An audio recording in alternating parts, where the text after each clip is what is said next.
What's up, guys? Welcome to the House of Clay podcast. We are live from G's home. I'm his special guest today. Actually, he's the guest on our show, but I'm the guest at his home. I've been staying here for about a week.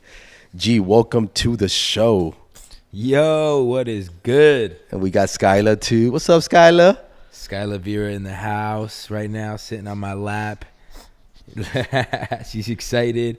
She's wearing her new beanie and new kith.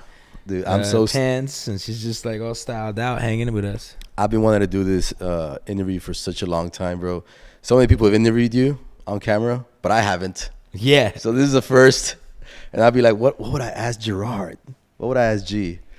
I think the first question is, Gerard, how has it been being a father? 11 months into being a father. How has the journey been, bro? Yeah, Skyla just turned 11 months, and man, it's the absolute greatest gift and blessing of my entire life. You know, as an entrepreneur, one of the greatest feelings you have is when you create something out of nothing and it actually, you overcome the hardship, you overcome the obstacles, and it starts to scale. And you're like, yo, it's working. Like the thing that I've been devoting my life to, my blood, sweat, and tears to, and it's scaling. And that used to be like the best feeling, right? Mm-hmm. Especially I remember with like Elite Daily when we won an Emmy and all of a sudden we got an investor and things are taking off. And for me, that always was the best feeling until Skyla. Until my first little like beautiful baby girl, our beautiful girl, was born, and I got to just witness my beloved Ashley give birth to our beautiful baby girl, and amazing, and just see what this miraculous creation that's beyond anything. Yeah, the miracle. Yeah. Did she say daddy yet? Yeah, she says daddy. Yeah. Yeah? Dada. Oh, there we go. Dada. She said it. Yeah. You want to stay for the show, baby? She's excited. Yeah. She's gonna be going. Thank you, Mama. All right. That was a good cameo by Skyla. You're forever in the House of Clay. All right, so you've been a creator for 20 plus years, made documentaries, won Emmys. We've done the show together. A lot of people don't know. We're going to go into that story also, but as a creator in general, entrepreneur, how did you get into this, bro? How did you get into becoming a creator? Like what was the spark? Honestly, I feel I don't feel creators are born. I feel like we're made, and I feel that, well, here's what I'll say. God is the ultimate creator, and that lives within each and every person that is born. I do believe that. And then I feel that we have this amazing imagination and creativity as a child, and some people, you lose that gets taken away from you for whatever reason. You know, something happens, you get bullied, someone tells you to shut up, and not that you're not good enough or whatever that is, and you feel different, and you can end up never pursuing a creative path because you feel that you're not good enough, or that's not gonna turn into anything. And I was blessed to have a mom who inspired me, and she was an artist. I saw her working with glass in the garage, and I seen my mom like actually being an artist, and then she would have the camcorder, and she always would empower me to like be creative, and she would record me. And I begged my parents to go to art school when I was a child, but I felt so different. It was like I was like almost like scared for anybody to really know that you were an artist, that I was an artist. And so my dad put me into art school. I went to a museum to learn art. And I actually have it in my library, a picture that's up from when I was 11 years old. And it's just like a part of me. And then there was this chapter in my life where I was like, oh my God, like I'm not good enough, you know? And that's when like business became the focus. It was like, how can I learn about business? And I feel like that's today's what's amazing about today is like you're seeing this beautiful dance between being an artist and being an entrepreneur. Yeah. And I was blessed to be able to step into both of these archetypes, but I didn't feel like I could make it as an artist, that I was good enough, to be honest with you, as a young man. I feel like every artist feels that. And then, honestly, mentorship. You know, I told you, but like mentorship has changed my entire life, and that's why I'm constantly seeking mentors, because mentors have a way of showing you that it's possible, for one. Two, they have a proven path and system that you can learn from, that then you can follow, and that can help you to achieve your goals, right? And three, they're able to help you to learn the skills and the tactics and the strategies that are really important, that will help you so much faster than trying to do it alone or even going to school. Yeah. And so for me, finding my first mentor was hard. It was such a blessing. I remember just asking all my schoolmates in first semester in college, like, does anybody know anybody who's like made it? Anybody know anybody that's using this internet thing? You know, does anybody know anybody that's like understands 2003, stocks? just for context, right? Yeah, 2003. And someone was like, yo, I know this kid like that I grew up with that like made it. And so I was like, can you introduce me? And they drove me to his house. And I remember just pulling up to a house like this, bro, like freaking 3-car garage, basketball court, pool, walking in, pool table. Like the Great Gatsby. Yeah, I was just like, yo, this is sick. I remember this young man coming down the stairs. I'm going to say young man. I'm talking like 18, 19 years old, you know, redhead kind of guy. He's like a year older than you? Yeah. And basically I was like, yo, is this your like, what do your parents do? This house is insane. I've never seen a house like this growing up because we didn't grow up with money like that. And he looked at me and he was just like, yo, this isn't my parents' house. This is my house. Ooh. And that's all I needed to hear to know, oh, snap. Like, it is possible. And from that moment forward, I just became an apprentice. And that's why I'm excited about continuing this. We've always had this apprentice program. And we've been talking about launching the next one coming up here soon for creators that want to be an apprentice. Yeah. And I became an apprentice. You know, and I just sacrificed. I did what I needed to do. It wasn't about the money. It was about learning. It was about being a fly on the wall, doing whatever I could to learn and to be of value, to give to this mentor, to go get his coffee, to go get lunch, whatever it to took. print out what needed to be printed. Back then, I was like faxing companies for him to get clients and just doing anything and everything and asking good questions and being someone of value. And he taught me how to build a newsletter. He taught me how to understand an income statement and a balance sheet. He taught me how to build community online and understanding how to use online marketing to create a following. This is before Instagram, before YouTube, before all of this, but through email marketing, and then how to monetize it. Wow. And that led me to being inspired to start my first newsletter and my first online forum called StockSpot, which I've talked about. And that turned into my first real business. I became a millionaire by 24. I had amazing experience learning how to take my first client for $500, turn that into $5,000, and then just grow it. And I've experienced like the failure from that. You know, I have an amazing story of this opportunity that came to me. My first ever client who came to me had a nanotechnology company. And I remember I became so passionate about helping market this company that was reinventing the battery. And I did a documentary on this battery, and I built them to have the largest shareholder base out of any small cap company at the time. And It's 2009, 2008? around earlier, like around there, 2006, 7. And the company was up 400% while I was marketing it online, because he was like, man, this young guy like understands this internet thing, and no one was using it back then to help market public companies. And so I helped this company, and then I was like, yo, we should hold the first ever public demonstration. So he's like, you do everything. So I booked this venue. I get the room packed, 300 investors and people from the media to give the first ever public demonstration of the nano battery. Yeah. And I go up there. It was the first time I was on stage. I was so nervous. I say, I'm Gerard Adams.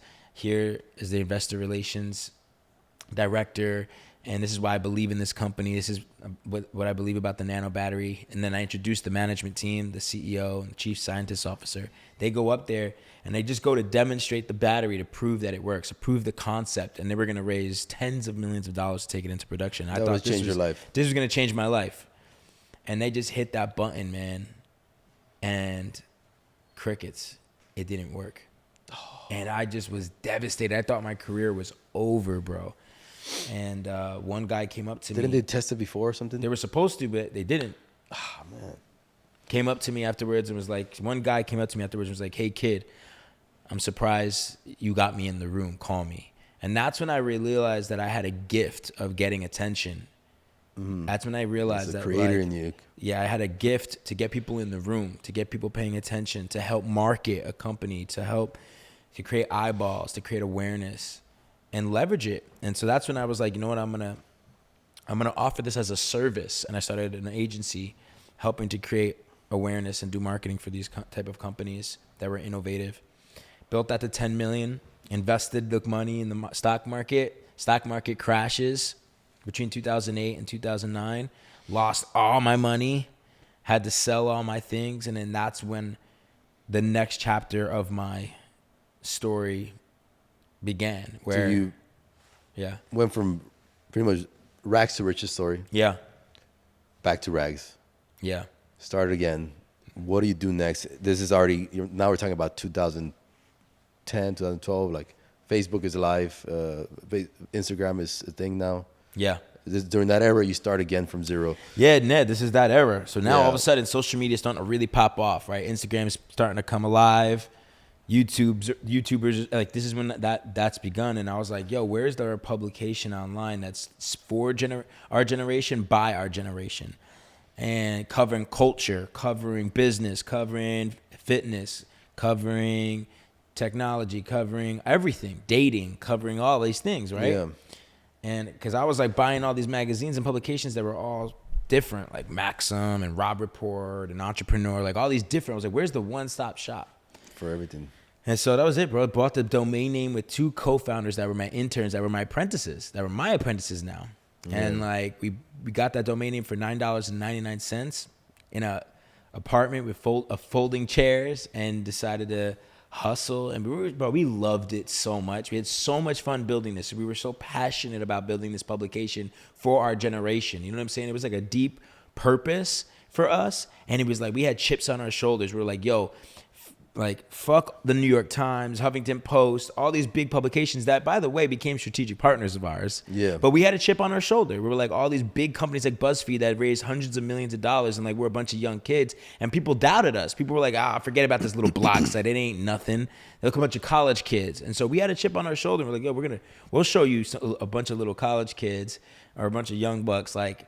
And so we figured out how to understand the algorithm. We figured out how to leverage Facebook. We figured out that we needed 80 to 100 articles per day. We figured out how to write hooks and headlines and how to capture people's attention again by driving traffic to these different pieces of content and then monetizing that content. We got 80 million users per month visiting the site. And then Daily Mail, I tracked down the CEO of Daily Mail because the COO of BuzzFeed announced that he was not going to stay with BuzzFeed, leave and become the CEO of the Daily Mail. So I tracked him down at a Morgan Stanley event, waited for him in the rain, pitched him the idea of Elite Daily, said, come to our office, just please check us out. We really want to have you as an advisor. So you're literally waiting outside in the rain? In the rain. You're waiting outside for this guy to come out. Yeah. For just a chance. Does he know you? No. So you're like waiting out there, because I think you just brushed over it, but like you're waiting outside with the hopes that you can actually meet him. But you already had this idea and intention of talking to this person for a specific purpose. Yeah. That's crazy, man. Amazing. And then he came to our office, fell in love with our culture. We had a sick culture. It was like our own little young Facebook. And then he, in 6 months, went from being an advisor to acquiring our company. Wow. It was a dream come true. I just turned 30 years old. My co-founders just hit 40, Forbes 30 under 30. We celebrated. It was a crazy journey. It's a whole nother story of what goes down in a boardroom when you have a $1 billion company trying to buy you for that kind of money, and you have co-founders and you have venture capitalists invested in you. That's a movie in itself. But that was a big, beautiful chapter of my life. And then after that, the next chapter, the third chapter, has been with you. You know, it was like, all right, now the new media publications, the new era of being a content creator is us. You know what I'm saying? Is you, the person listening to this right now. Yeah. Like, you're the next publication. You're the next big media brand. It's you. Yeah. You're the one that's going to move. You're the one who's going to create a movement. You're the one who's going to be able to have the following and launch any product or service. Mainly because of you being of service to a community yourself. You are becoming the voice of the next generation. And so, like, That to me has been the new wave, and that's been the mission that me and you have been on for the last 7 years. Yes. Going on season 7 with Leaders Create Leaders, going and finding the creators that are out there that are ready to become the leaders and voice for the next generation. Yeah, and you saw this obviously so clear back in 2015. I think during that time, people were starting to kind of like see what this idea of like you or a personal brand or becoming a, work from home or create content as a living. Like it was still abstract. But I remember when I met you, you had just opened an Instagram account for the first time. You were not public facing your entire career. You were not public facing. You were not an entrepreneur that's posting your whereabouts or anything like that. And all of a sudden, you have an internal feeling that this is the future. God moment. Yeah. And you speak to your family about, because you've shared this Yeah. You speak to your family about becoming a content creator or the idea of opening up a public profile. What happens with that? Yeah, and how many of us have family members or people in your community that, to be honest, don't get it, right? They're not going to understand. And so they're going to doubt you. They're going to project their own insecurities onto you. And believe it or not, my family even did that. And just from out of love, you know what I'm saying? It's out of love, yeah. It's just out of love. My mom was just worried. My mom, my father, even my other mentor was just like, nah, don't put yourself out there like that. Like that's going to create evil eyes. And that's going to become, a way for people to attack you. And just a lot of this fear projected onto me that it was going to create negativity. And, truth be told, it does. Like I've had a lot of haters. I've had a lot of people this past year, people tried to cancel me. I had 12,000 hate comments on one post. Yeah, you can make mistakes being a creator. You're putting yourself out there. You're not going to be liked by everyone. And I think that's why it's one of the greatest ways to also grow as an individual and as a person. It really teaches you to learn how to accept yourself so that you can express yourself and stop caring so much what other people think and just be yourself and recognize that that is enough and that some people are not going to understand your journey. Some people are not going to understand or see your vision. That's okay. It's not for them to see. It's about believing in yourself and knowing that it's possible for you to become a celebrity of your own world, your own universe. And we're not different from anybody else. The Kylie Jenners, the Rock, the big celebrities that we've seen that have used a personal brand to create billion-dollar empires, there's no difference between you and them. If you look at Oprah, if you look at The Rock, if you look at Kanye, you look at any of the huge influential leaders in the world, they have come up stories too. Yeah. You know what I'm saying? Like my boy E.T. Eric Thomas, was eating out of garbage cans. You look at Tony Robbins, similar story. Like these big leaders, the leaders that have created these empires that are worth billions of dollars are like you, listening to this, like me, that didn't grow up with a silver spoon, that had it hard. But that story, that part of you that had it, that is going through it or has been through it, like that's what makes it unique. And so you think that you need to put on all these extra layers and put on all these masks to be able to become likable or influential. No. It's the raw version of you. It's the authentic. It's the come up. It is the story of you having to overcome and still having a little bit of that chip on your shoulder.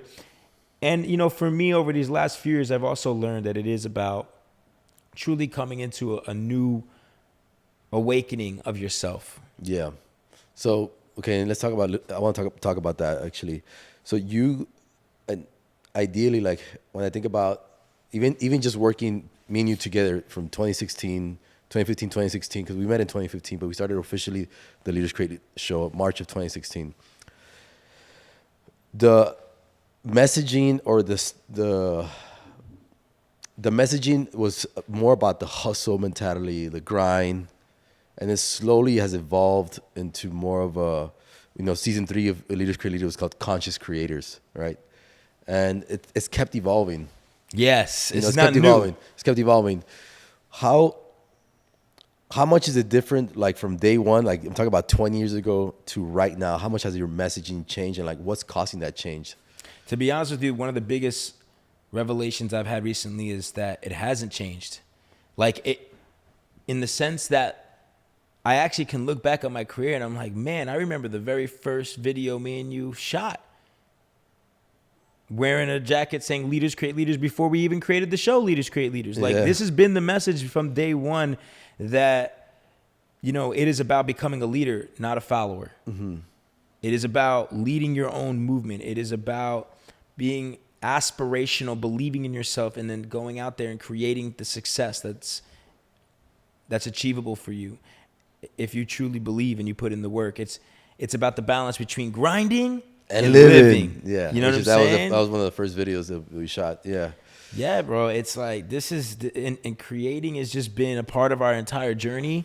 I just feel like we are all adapting and it's becoming more mainstream now. People are recognizing, like when we started, personal branding was still kind of like looked down upon, to be honest. I mean, there's still a lot of negative connotation around it. Yeah, to a certain now extent. it's different. Now all of a sudden it's $100 billion industry. Now all of a sudden 1 in every 4 people are a creator. You know what I'm saying? Now all of a sudden you see artificial intelligence that's coming out and helping people with creating copy, with like helping people to edit the videos and helping people to be able to do the research, and you don't need a 30-person team like Gary Vaynerchuk anymore.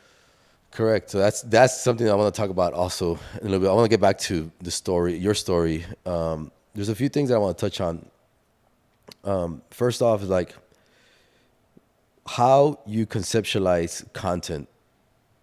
I want to talk about that. But I also want to talk about how that process has changed over the years. Wow. So originally, when you would conceptualize content, like we had like there's iconic video that we have is like we're coming up with this framework of how we're gonna shoot LCL the first season, which we really didn't have we didn't have a blueprint. We were coming up with it as we were creating the blueprint that we believed based on both our experiences combined together. This is the way to do it. Yes. Yeah, and a lot of it was like documentary style.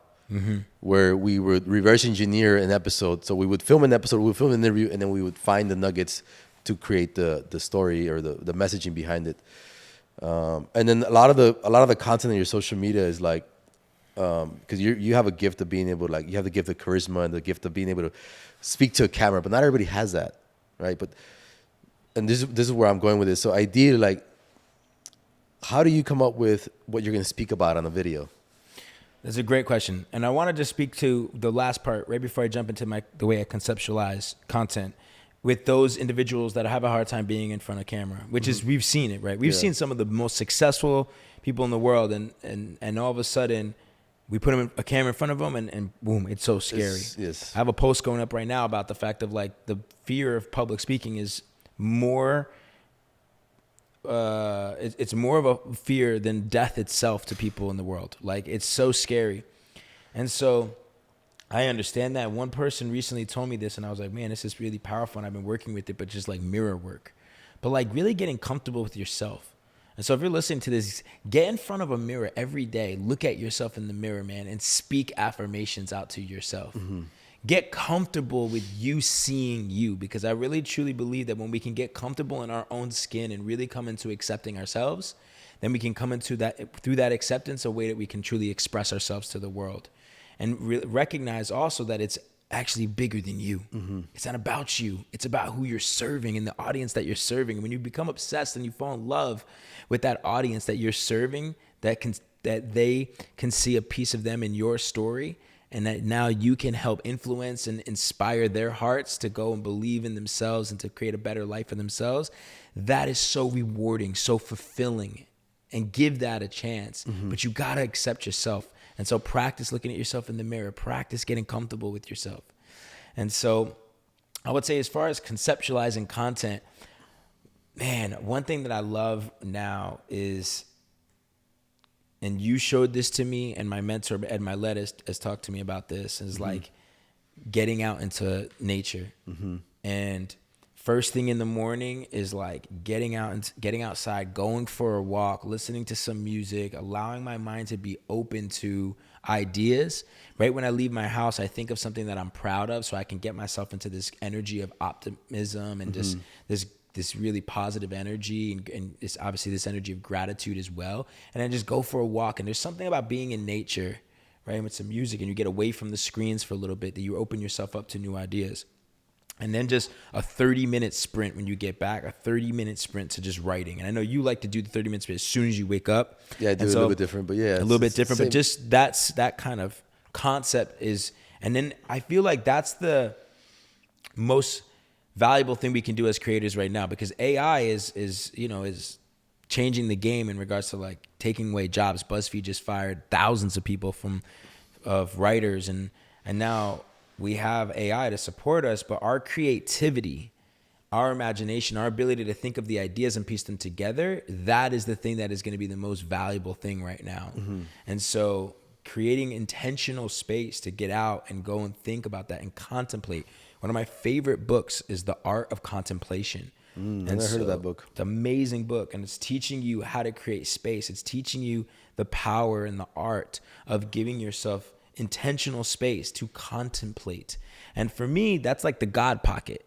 You know what I'm saying? Like, we talk about Jesus mode, and I also think about God pocket. Like, when you can create the God pocket, we all know that little voice inside of you. Tell me more about the God pocket. The God pocket is like, essentially, we have an intuition, right? Some people call it the intuition. We have our own inner intuition. For me, it's also this inner voice that's, for me, connected to God. It's my relationship to the ultimate creator. Like, yes, we're all creators, but if we can create a clean vessel that's connected to the ultimate creator, right, God, then we're able to get those downloads. Like, for me, whenever I've created space and intentionally prayed and created space to connect with God, typically getting out in nature and asking God, talking to God, praying to God, man, I've gotten so many answers. Like, if it wasn't for that, creating the God pocket and creating that space to connect to God after selling Elite Daily, I wouldn't have had the inspiration and the motivation to go all in on my personal brand and start Leaders Create Leaders. Leaders Create Leaders came from God. This isn't, I'm a steward. You're a steward of this idea. The Creator Collective, we're stewards of this idea to create this community. But this is for me, it's about creating the God pocket, getting that idea, and then listening and having the courage to actually go and take action on it. Dude, that's fucking powerful as fuck. Can we just cut that up already? Nah, dude, it's the God pocket, man. It's so powerful, man. Like, trying to digest it, 'cause I see it so clearly. Like, the full alignment, being in God pocket, being Jesus mode is another thing. Like, God pocket, Jesus mode.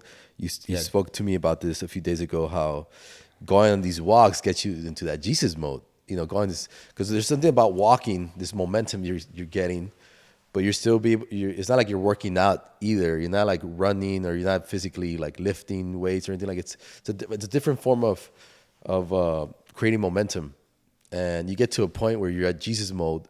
You know, fully focused. Jesus mode is focus. Focus, yes. Like, you're super, super focused. But you know what's funny about the Jesus mode, and we're talking about the God pocket as well. I talk about God pocket with my brother Brandon Collinsworth a lot.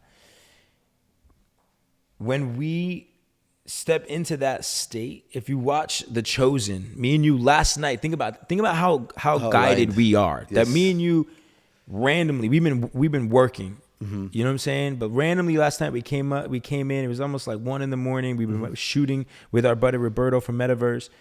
We kicked up, and I was like, yo, we're going to pop something on. We popped on The Chosen. It just randomly played a scene that I just saw that is Jesus, and he was talking to John, and he was telling John the Baptist about how not everyone is going to understand your stories, and that's okay, because John was questioning him. Why are you doing what you're doing? Why are you doing all this? And he's like, yeah, people are going to hate. People are going to not understand. Again, not understand your stories. But that's okay. It's not meant for everybody. And the thing about Jesus, when he creates these stories, if you watch The Chosen, there's a scene where he literally creates solitude. Yeah. He goes out near the swamp, and he's by himself, and he's practicing, and he's creating the God pocket. He's creating the God pocket. You know what I'm saying? Jesus. So that now he gets the download, he pieces together the idea, and then he goes and delivers it to the people. Yeah. But if you don't create space, if you don't create that God pocket and create that space, and you're just, and I've done this too, and you're just constantly on the move, constantly just pumping out content, pumping out things, what happens is that it's not as powerful. It's not as powerful. Because you have to think about the intention and the impact of your content.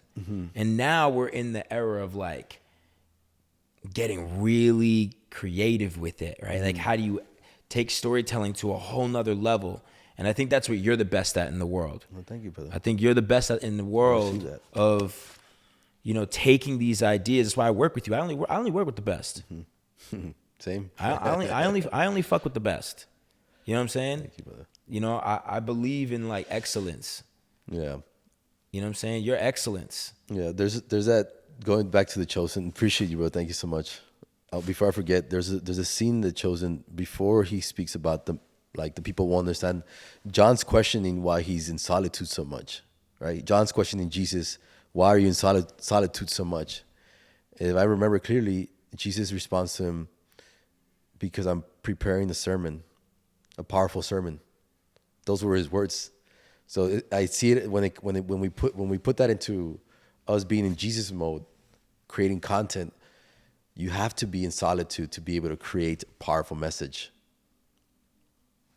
That's the download. I love it, bro. And the fact that we saw it at that time of night, when we were gonna be, I think we had chosen Wakanda. We were gonna do Wakanda for it's too long, bro. We're not gonna be able to watch it. And then you randomly chose Chosen. That scene was just very, because we've been in this Jesus mode. What I recognize too is like the best creators in the world right now, they have a very specific system and process and routine that they follow. And so if you want to do this at the highest level, 1, you got to have fun. 2, you got to love it. You got to have a clear why as why you're doing it. And you have to have a routine, a process, a system that works for you. And what works for me may not work for you.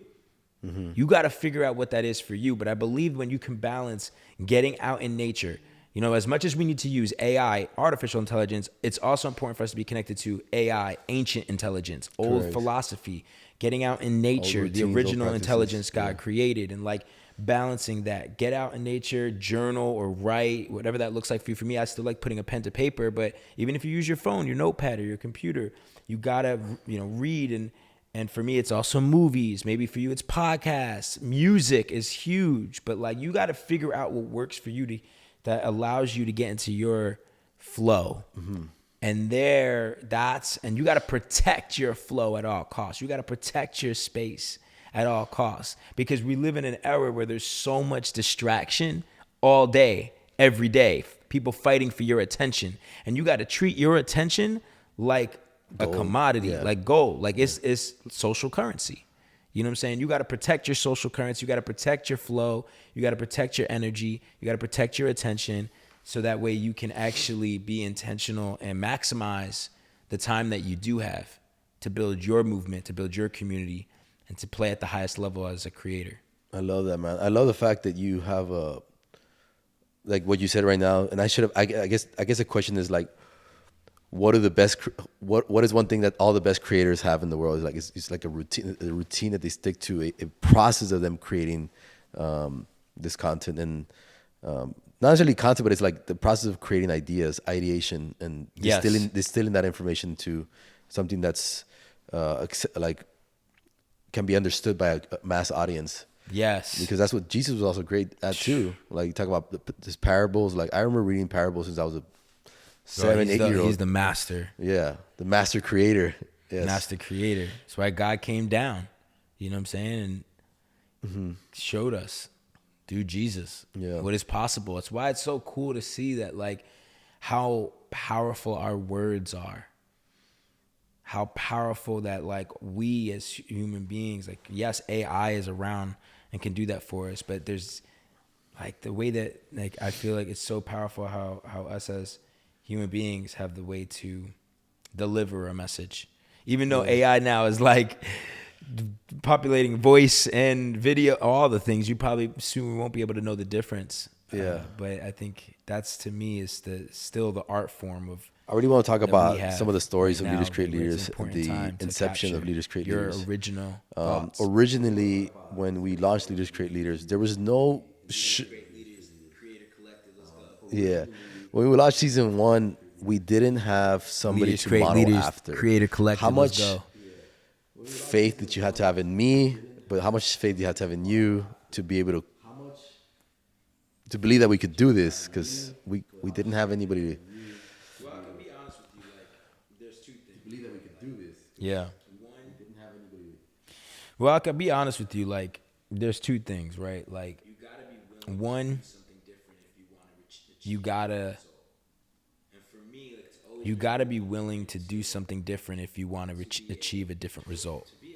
And for me, like, it's always been really important to be a trailblazer. I feel like it's so different when you want to stand out and you take a different approach. You're able to it's scary and it's uncertain, it's uncomfortable, it's hard, but you set yourself apart. And then people will copy you. Like, so many people have copied the show since then, and that's okay. People are doing that right now with these animations. That's okay. That means you did something right. But if you feel like if you want to achieve greatness, you have to be willing to do uncomfortable and certain things. But I will also say the second thing was like, I'm a little bit of a perfectionist, and I've been learning to let go of that. And I think you are too, where it's like we care so much about it. And I think if there was one thing I learned, it was like we were doing it so different. And I feel like it's important for you all to realize that, like, it doesn't need to be perfect. It's just about, like, just start and use what you have and do what you can. But put the energy into what part it of the journey have you and do enjoyed the the best most? that you possibly can. That's what really matters more than anything.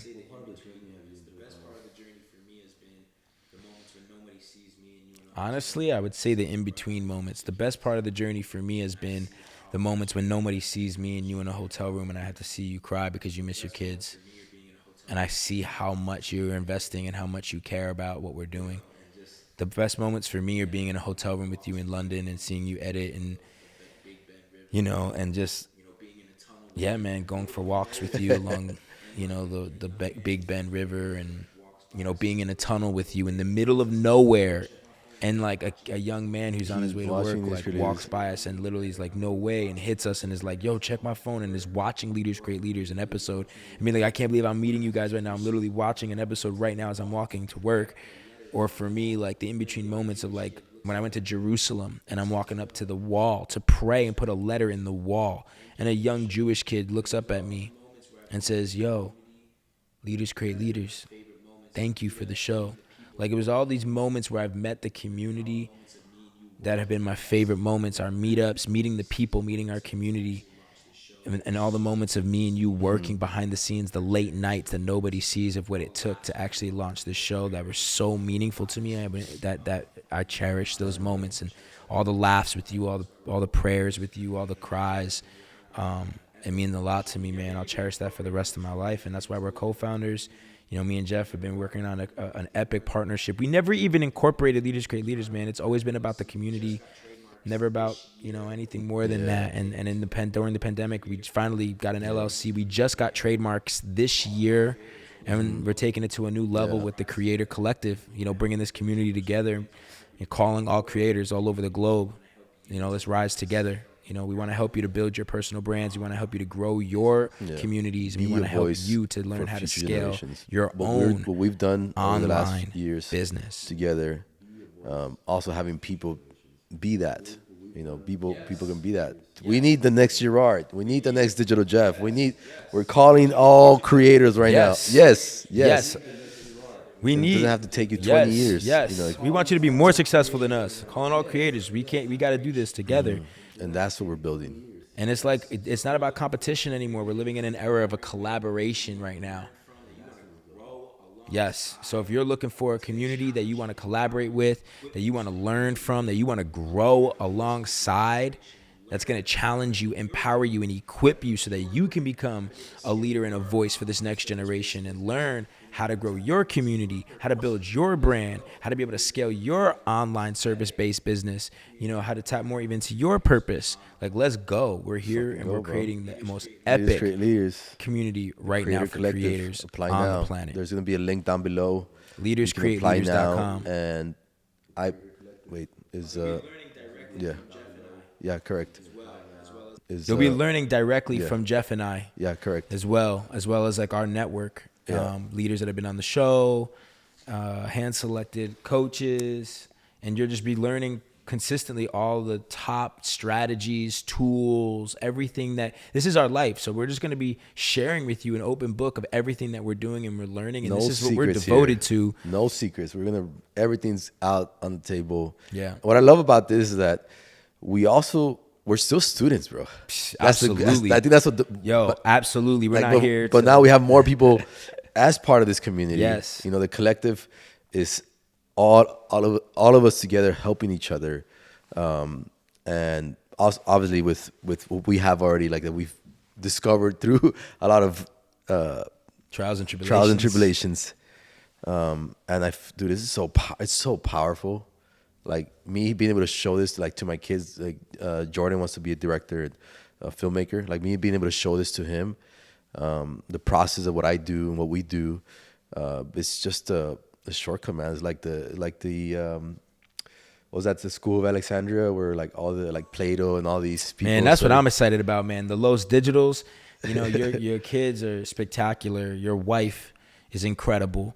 And the support that I've seen them give to you and the belief they have in you and the fact that they've moved all over the freaking country for our mission, for your mission. Like, shout out to each and every one of you. I really respect your family and I love your family so much. And so like, I'm stoked because they're the future. You know what I'm saying? They're the future creators to be a part of this too. Now we got a space for all the future creators, man. This is the most exciting time for me to be a creator is right now. Even though I've been doing this for 20 years too. Same. I'm way more excited right now than when I started day one. And I was super passionate day one because you got to be passionate as fuck day one. But even right now, I feel like that I still have that chip on my shoulder. I'm still hungry. I still want to, continue creating with. And it's even more exciting now because there's more people that we're connected to. You know, and like we're another, one of the examples that I want to share with anyone who's listening to this too that thinks it's too late to start is like, look, listen, me and Jeff can easily be sitting here after 6 seasons of our show, after 6 years being like, man, we could have created the Creator Collective so many years ago and had 1 million freaking members of our community all together right now. And we learned. So if you're not making mistakes, you're not moving forward. And the only way you fail is if you give up. But you gotta test, experiment, and try. And you learn as you go. And even now, more than ever, it's the perfect time to launch the Creator Collective and build this community. And so I hope that's an inspiration to anyone who thinks it's too late. It's not. We could have easily been like, oh, it's too late, and have all this regret and think about all the things that we did wrong and all the mistakes. And it's like, no, let's be grateful for what we did do, the brand that we've built that is built on a foundation of our friendship and our devotion and our sacrifice and our blood, sweat, and tears. And shout out to our team too, because it wasn't just us, Vixie, Mike, Truman, Nicole. Like we have a squad. You know what I'm saying? Chris is with us right now. Like we had so many people, Davad, like so many dope ass creators that have been a part of this Leaders Create Leaders journey. And so just know that we see you, we appreciate you. It wouldn't be what it is for every person who's watched an episode, that's commented it, that's shared, that's come up to it. Like you guys are because of why we've kept going. And yo, look who's calling me right now, Dunk. Yo, Elliot. Shout out to Elliot, man. Yo, Elliot, man. What's up? You're on the podcast. Say what's good. Oh, he just dropped off. Yeah, so he heard the call, man. He heard the call. Calling all creators. All creators. Let's go. And so, yeah, man, let's do this. Yeah, join the collective, guys. We are in search for you. If you're a creator, join the movement. Be part of it. Like this is gonna be the biggest. Yes. And by the way, we have a free community. Yeah, so like we do have opportunities to be able to get coached directly by us. And even if you're just getting started, like we have so many resources to support you. And so calling all creators, we have a home for you that can really support your growth. And let's do it, man. Keep creating. Yeah, keep creating. Let's go. All right. It's a wrap. Peace. You got time, bro? You good, right?